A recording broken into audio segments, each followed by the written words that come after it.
Washington, D.C., August 1877. At the U.S. Naval Observatory, using the largest refracting telescope in the world, a frustrated astronomer named Asaph Hall nearly abandons his search for the moons of Mars.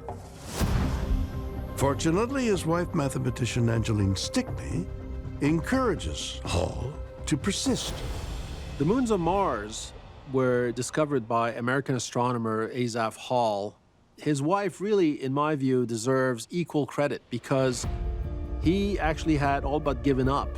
And it's only at her insistence that in the end, he was able to discover moons around Mars by spotting little dots of light.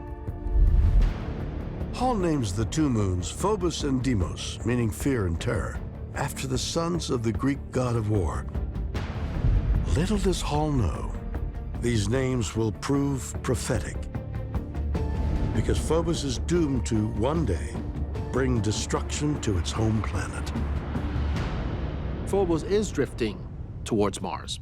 And at this point, we're catching Phobos almost at the last minute of its life.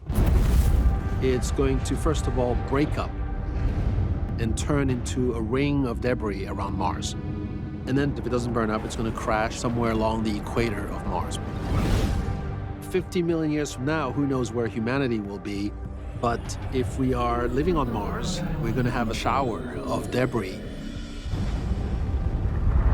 So at some point in the future, if we have a human presence there at the time, Phobos will eventually rain down onto Mars, causing significant devastation. While it's an extraordinarily long time from now, the prospect of Phobos crashing into the red planet could mean the end of any human settlement we've managed to place on Mars by then. But this scenario isn't the only one that can turn a moon into a dangerous object. Moons aren't just static worlds orbiting around planets. Many of them are very dynamic in how their orbits change over time.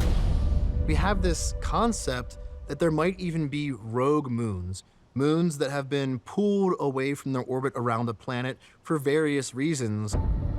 The idea of a rogue moon is that an otherwise happy and stable moon can be perturbed by the close proximity of the star in that star system or another planetary body, and it will pull that moon from its orbit.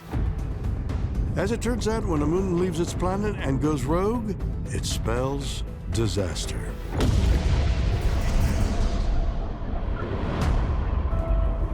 Los Angeles, California, October 6th, 2022.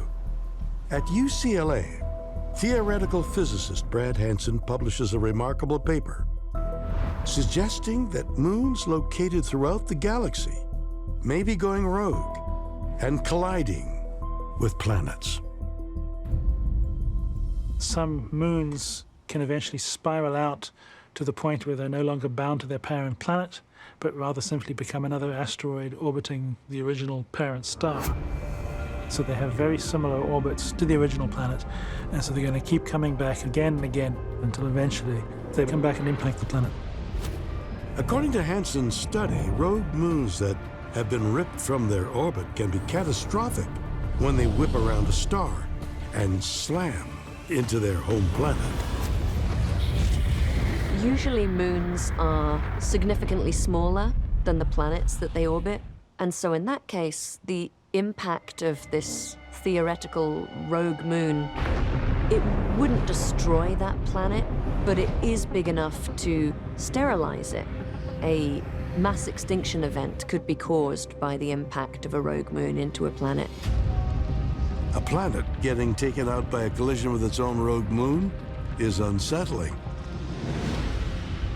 And it begs the question, could our moon ever lose its gravitational bond with Earth and crash into our planet? When you think of the moon, you think of something that's eternal, something that's been there since time immemorial. But then you begin to realize that the orbit of the moon is actually not so stable. It's actually leaving us at about the rate of 1.5 inches per year. So this means that it will eventually reach a point where it's just about to leave the planet Earth.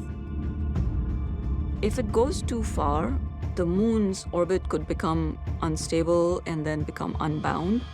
It could leave the orbit around the Earth. That instability is very difficult to compute. Many possibilities are there. The potential for chaos is always there. We talk about how the dinosaurs underwent extinction through an asteroid collision. That was estimated to be about 10 kilometers in size, and the moon is thousands of kilometers in size, so it would be a genuine global catastrophe if something the size of the moon hit the Earth.